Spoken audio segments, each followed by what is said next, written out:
drug that has a new formulation and a new dosage and it has some benefits, theoretically, patents on those things should not be preventing generics companies from coming in with a follow-on version of the original drug. But in practice, they can, because lawsuits over these heavy patent portfolios can take years to resolve. And even if originator companies are ultimately unsuccessful in these challenges, it can still provide additional years of market exclusivity. So speaking of Humira, AbbVie now has over 100 patents on different aspects of this in the United States. In recent years, they filed 22 patents for new indications of treatments, 14 on the drug's formulation, 24 on its manufacturing processes, and 15 on other sorts of things. The last expiration of biosimilars to enter the market. So in practice, some of these intellectual property rights on incremental innovation can really be used to prevent competition and extend exclusivities in ways we have objections to. Different countries have taken different approaches to this. So you can't read this here, but this is a provision from India's Patent Act, which some of you have probably heard of, Section 3D, which is designed to prevent this evergreening practice. And it says, the mere discovery of a new form of a known substance which does not enhance the known efficacy, which refers to therapeutic efficacy of that substance, or the mere discovery of any new property or new use for a known substance, or the mere use of a known process, machine, or apparatus is not patentable, right? And so India has said, these are sorts of incremental innovations that we don't want to give you a patent on because we don't think they rise to the level of something we want to patent. Some years ago, Novartis has featured a big role in this talk, but for no particular reason. India rejected Novartis's application for Gleevec, although it was really a very complex case because it involved the fact that India had only recently joined the World Trade Organization and was operating a mailbox system for patents. And so Gleevec was never really patented in India, but they didn't want to let this variation on Gleevec be patented. There was a lot of controversy over this, and it remains frequently discussed, but ultimately that's what India did, and the US has not initiated a trade dispute. China is going the other way on this. China has decided they really want to invest in originator capability. They want to reduce import of foreign drugs. They want to enter the export arena, and they want to invest very heavily in this. China has some particular public health needs like high incidences of cancer or Hep C that may make it more valuable for them to innovate. And China thinks really that it is soon going to be on the other side of the IP export business. And as a result, they want very strong intellectual property rules, even at the potential expense of paying more rent to developed countries. Right? So what has all this done to resolve whether or not incremental innovation is good or bad, right? Which is often how these things are discussed. Do we like incremental innovation? Do we not like incremental innovation, right? So I think, as with many things, really it's very complicated.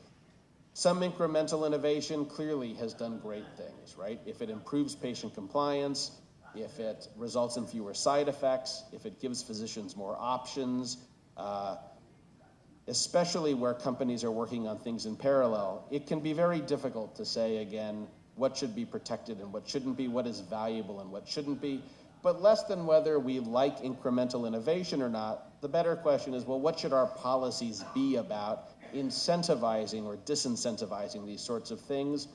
And what intellectual property rights do we really want to grant for them? Do we want to have any incremental innovation at all get a patent, which is the direction the United States is moving in? Or do we want only incremental innovation that reaches a certain sort of threshold to get it? Do we want there to be a clinical utility to an invention? Do we want there to have been a really significant sort of investment in it? Right?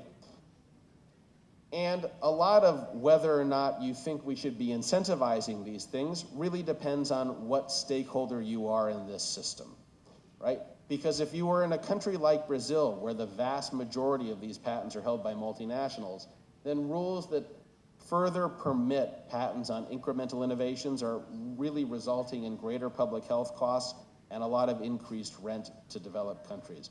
Even where local firms are engaged in incremental innovation with significant value, this is something where the value may be realized in addition to Brazil, or maybe incentivized by allowing patents in by having developed countries grant patents on these, like the United States and Europe, where local firms can still profit from their incremental innovations in these large developed markets.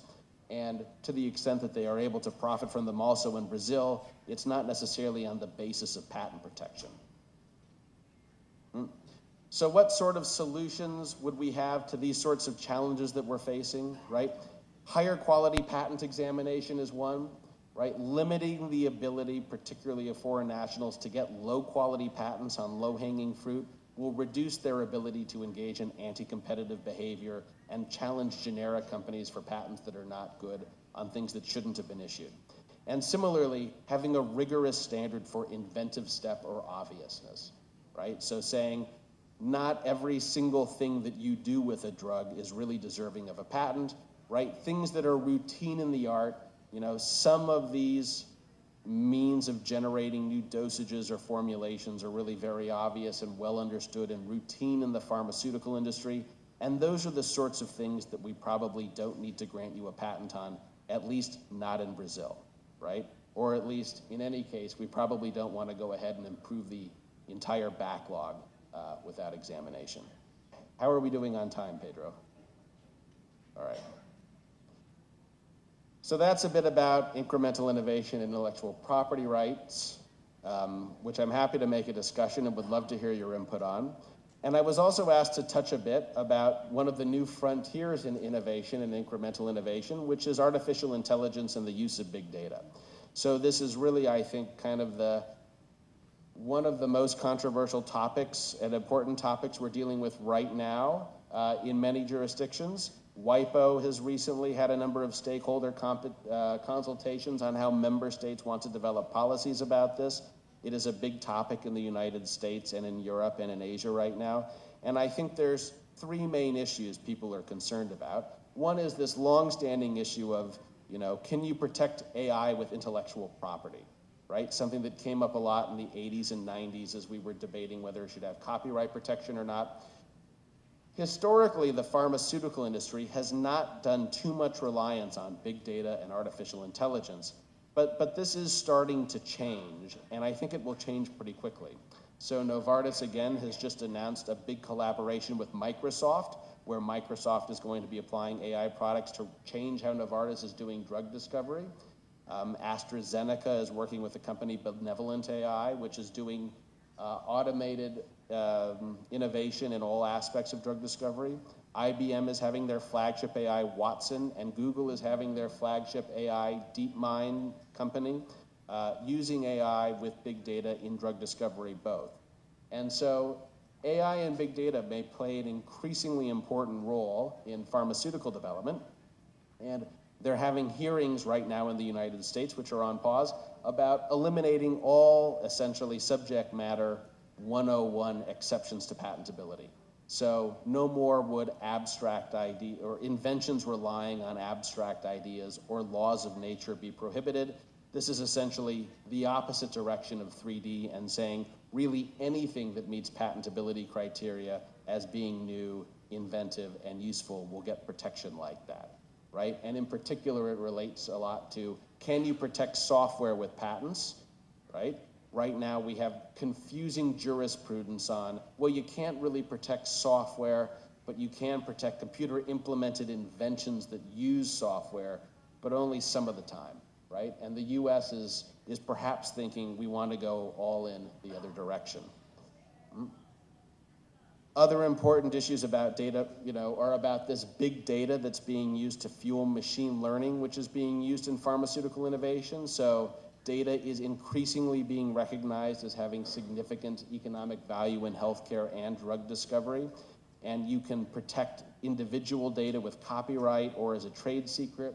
And when the data exists in large databases, which have significant costs associated with building them, there can be some protections for that. But increasingly, data is a valuable commodity for drug discovery.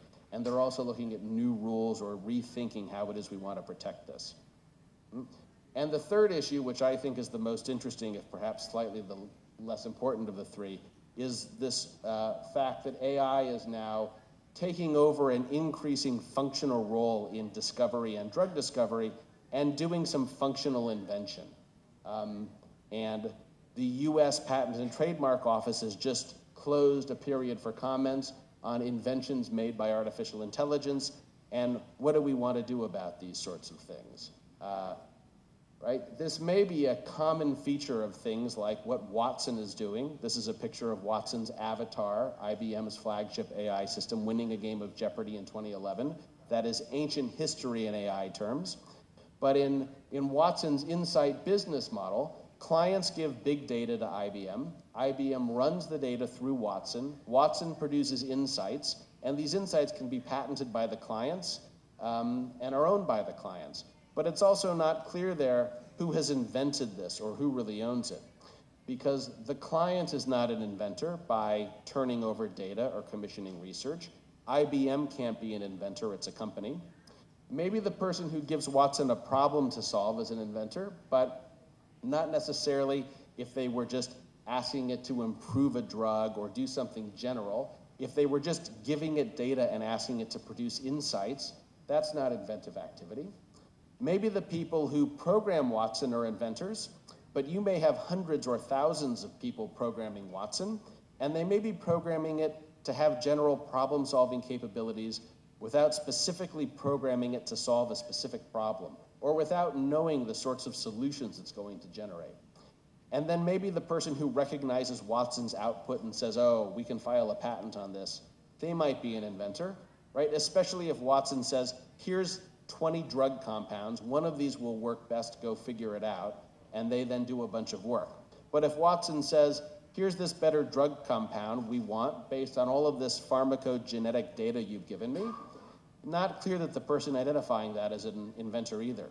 So my group at University of Surrey and with an international team of patent attorneys has just filed the first 2 patent applications disclosing that these inventions were made entirely by an artificial intelligence, or at least that we didn't have a natural person who qualified as an inventor.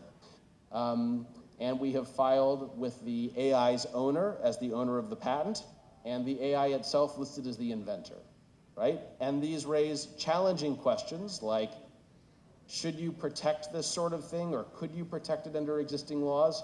Who or what would be an inventor, and who or what would own something like this? There's very little law on the patent front.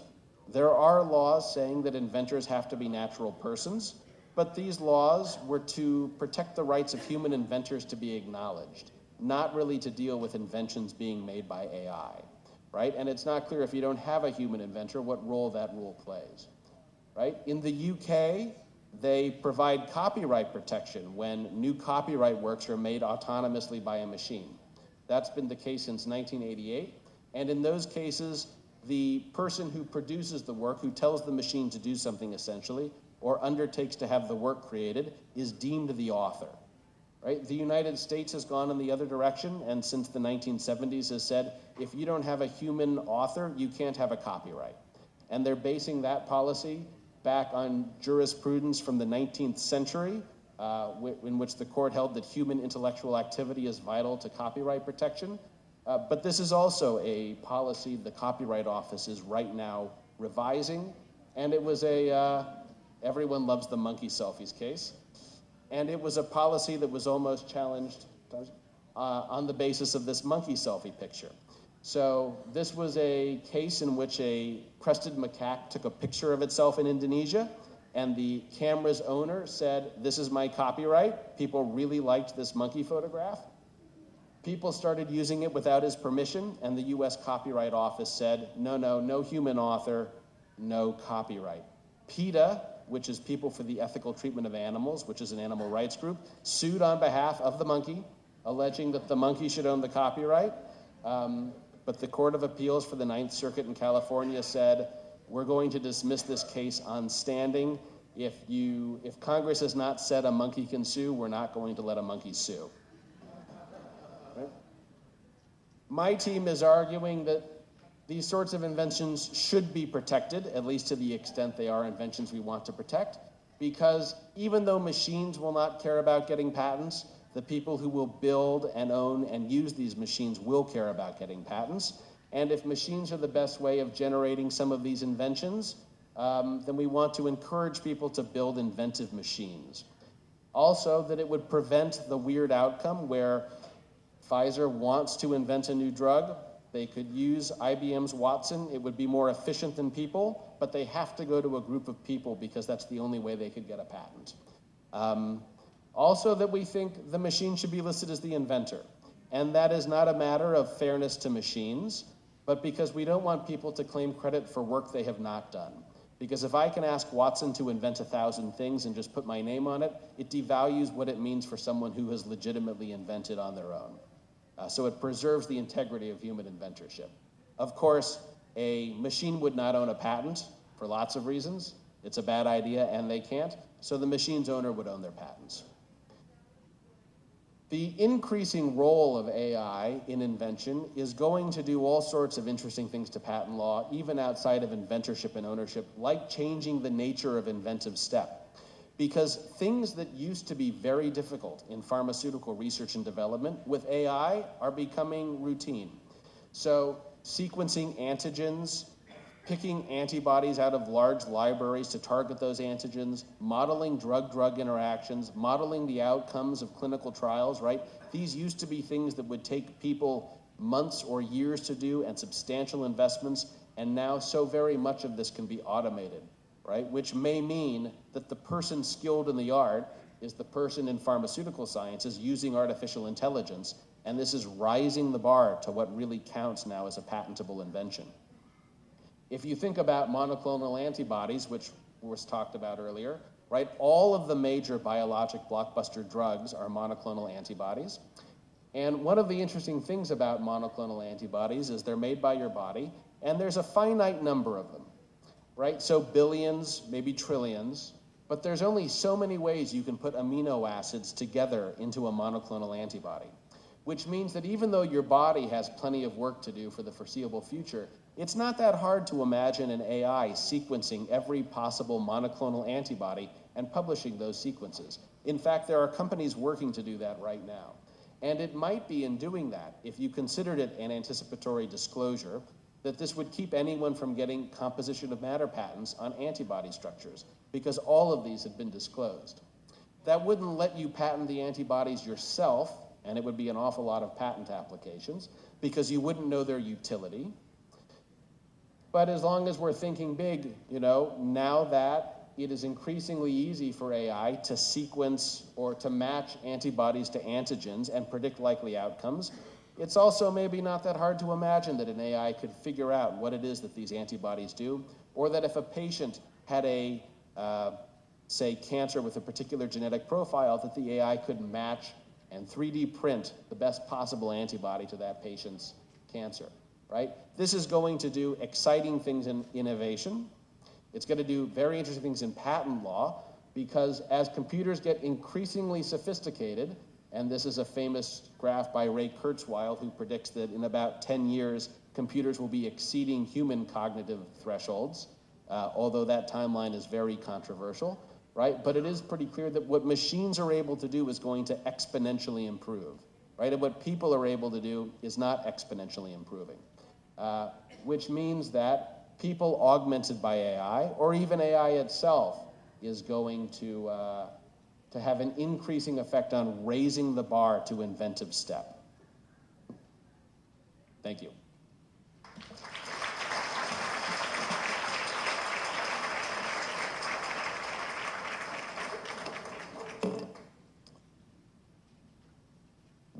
Nesse momento, então, abriremos espaço para perguntas para o palestrante. Os interessados em proferir as perguntas, por favor, solicitem os microfones para as recepcionistas.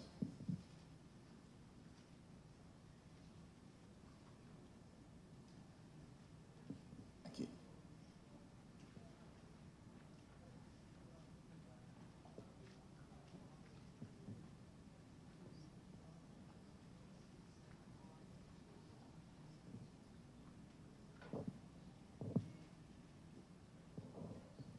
Aqui, ó.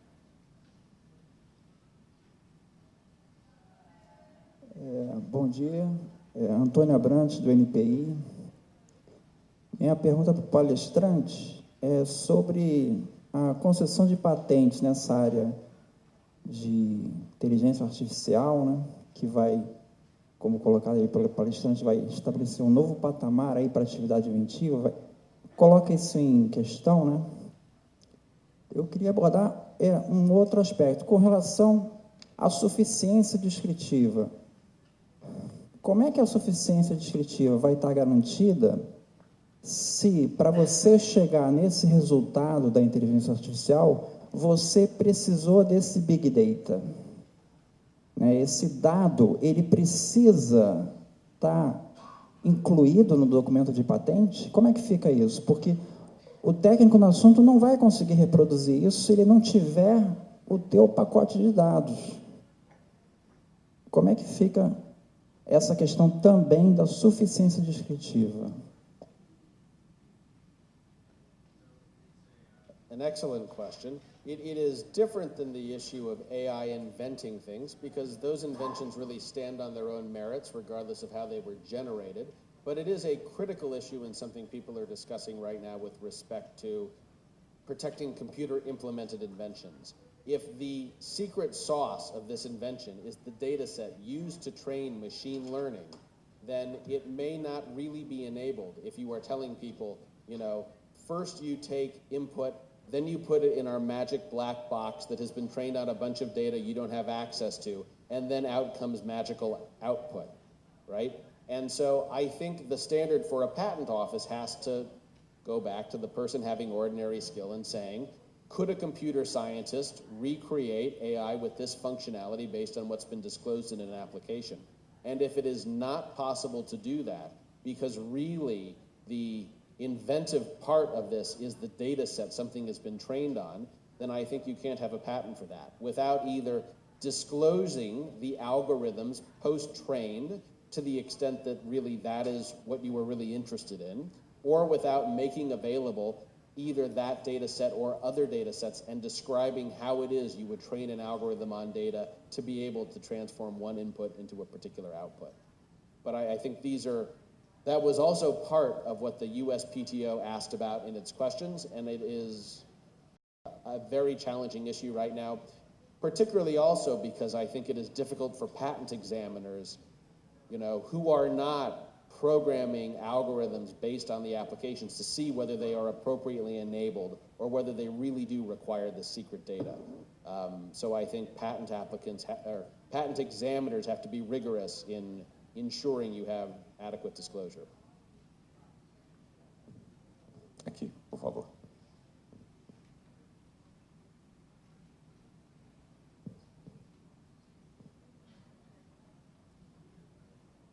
Bom dia, eu também trabalho no INPI como examinador de patentes, meu nome é José Rufino.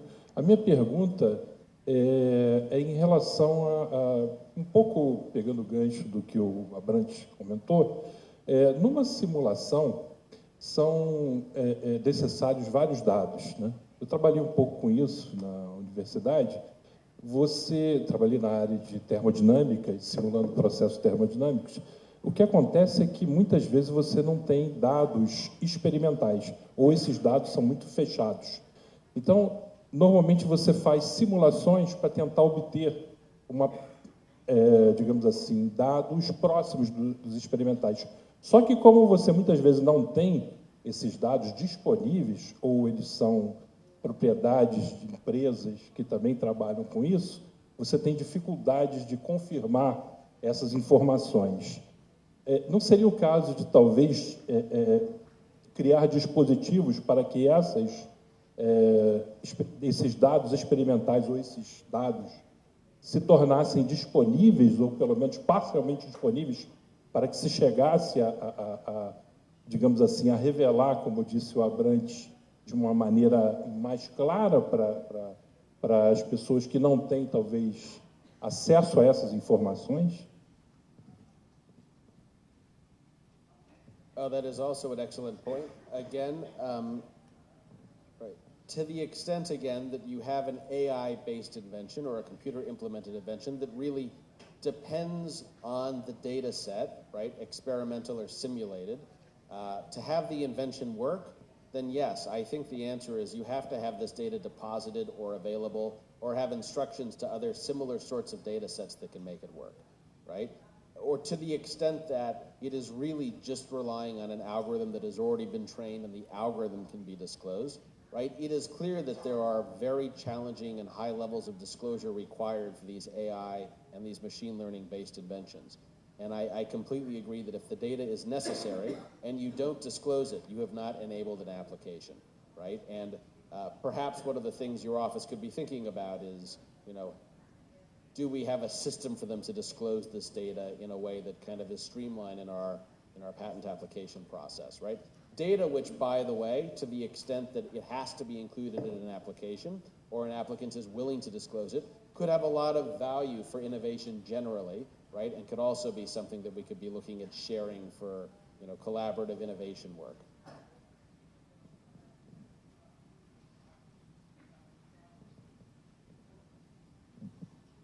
Outra pergunta? Aqui.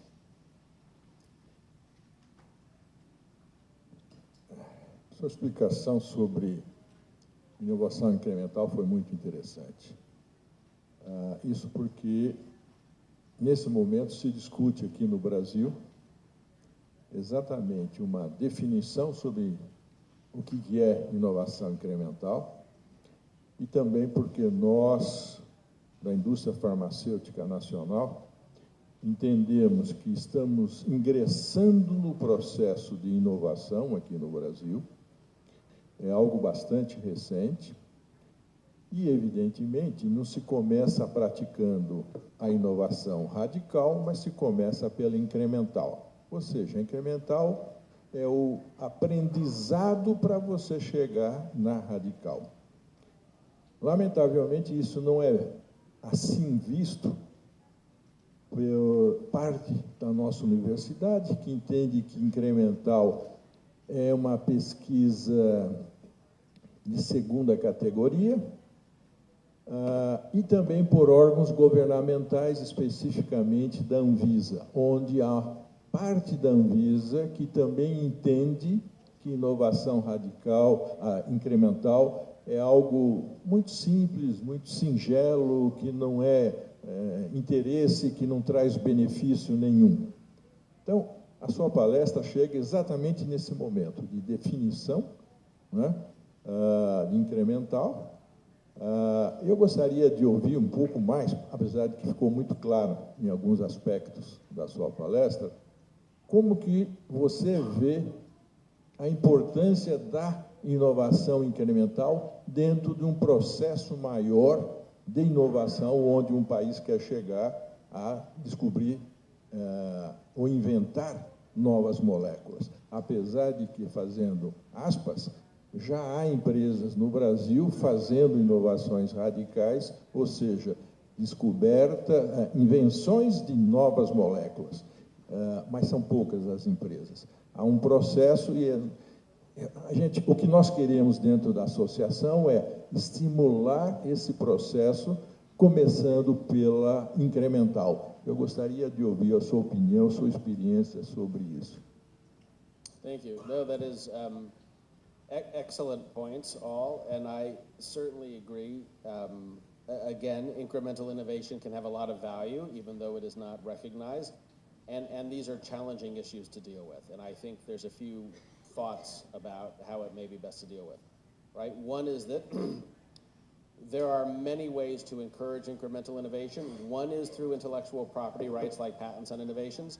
Others are through medicines procurement and pricing policies.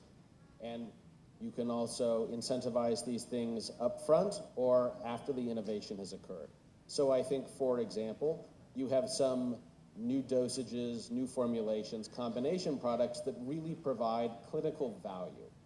And I think that it is incumbent upon generics companies to demonstrate that these incremental innovations have clinical value and that it is something that public health bodies should thus be paying for, right? Because it is something that produces improved health outcomes. If patient compliance goes dramatically up from once-a-day dosing, from 3 times a day dosing, or if we have new drugs that are able to reach new areas because they are heat stable. I think the generics companies and the universities should be doing some research to demonstrate the value of this and to encourage public payers and private payers to be paying for the innovation that has been done. You know, it is difficult up front sometimes to see what that value will be, and so in some ways I think the post-market incentivization has better applicability, but I think to the extent that I completely agree we need to build up Brazilian capacity and incremental innovation, I think the government has an important role to be doing in subsidizing the research that goes into that by encouraging it at universities through grants and tax credits and activities of that nature, right? And I think that patents are probably less important in Brazil as a way of doing that, both because if you generate really valuable incremental innovation, these will be probably protected in larger markets also, and one that you should be also able to get commercial value from in Brazil, even without a patent, if the costs of investment are reasonable and you've demonstrated good value from it. Vamos agora à última pergunta, aqui.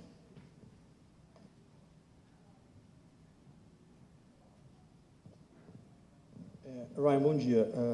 A sua palestra ela foi muito focada na transferência da inteligência artificial em produtos da indústria, produtos especificamente. Se a gente traduzir essa questão de produtos para serviços, por exemplo, falar um pouco do meu mercado, mercado de recursos humanos, serviços, pessoas, o quanto a inteligência artificial, algoritmos, conseguem impactar nesse mercado de serviços? Porque quando a gente fala, por exemplo, das maiores empresas de recrutamento do mundo, das 4, 3 são inglesas. Então, assim, acredito que é um mercado muito familiarizado a você. De novo, o quanto a inteligência artificial, algoritmos, vai mudar o mercado de serviços?